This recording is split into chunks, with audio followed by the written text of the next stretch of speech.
Hello বন্ধুরা, রবি ব্লগে সবাইকে জানাই স্বাগত। তো এটা হচ্ছে আমার ফার্স্ট ব্লগ। তো এর আগে ইউটিউব চ্যানেল ছিল, তো ওটা স্ট্রাইক মেরে বন্ধ করে দিয়েছিলো। তো এটা আমি আবার খুলেছি রবি ব্লগ দিয়ে। তো আজকে কীভাবে আমি নতুন স্টাইলে আলুর পরোটা বানাচ্ছি যেটা দেখতে থাকো, কাঁচা আম দিয়ে।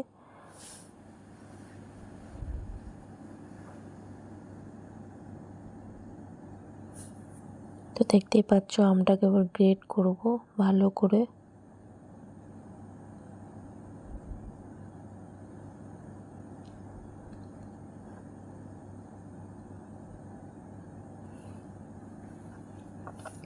তো আমার আমটাকে পুরো একদম গ্যাটারে ঘষা হয়ে গেছে।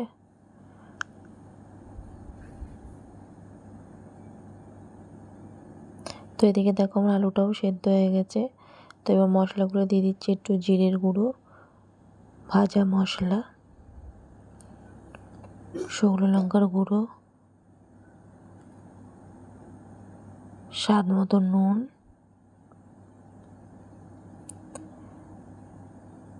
স্বাদ মতো চিনি দিয়ে দিলাম। তো খুব গরম বলে আমি চামচটা দিয়ে একটুখানি ভালো করে ঘেটে নিচ্ছি।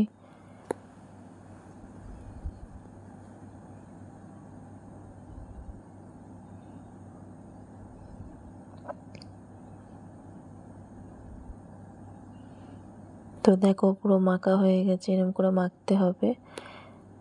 তো দানা থাকলে মানে আলুগুলো একটু গোটা গোটা থাকলে ভালো করে করা যাবে না, সেটাকে পুরো হাত দিয়ে ভালো করে মিশিয়ে নিচ্ছি আলুগুলোকে।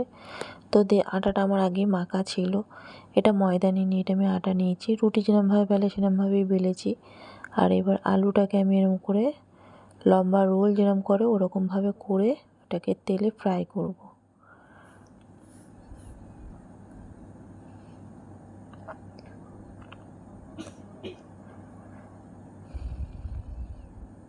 খুব সুন্দর লাগে খেতে, চাইলে তোমরাও বানিয়ে এটা খেয়ে দেখো।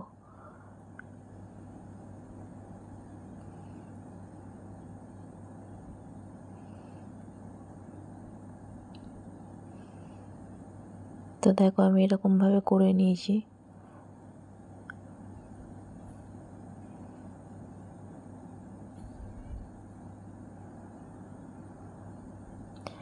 এদিকে আমি কড়াইটা বসিয়ে দিয়েছি।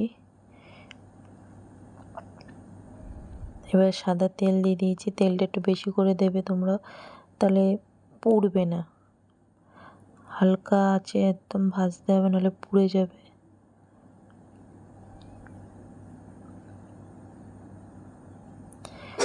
তো আমি একসাথে তিনটে করে দিয়েছি, তিনটে করে দিয়ে ভেজেছি।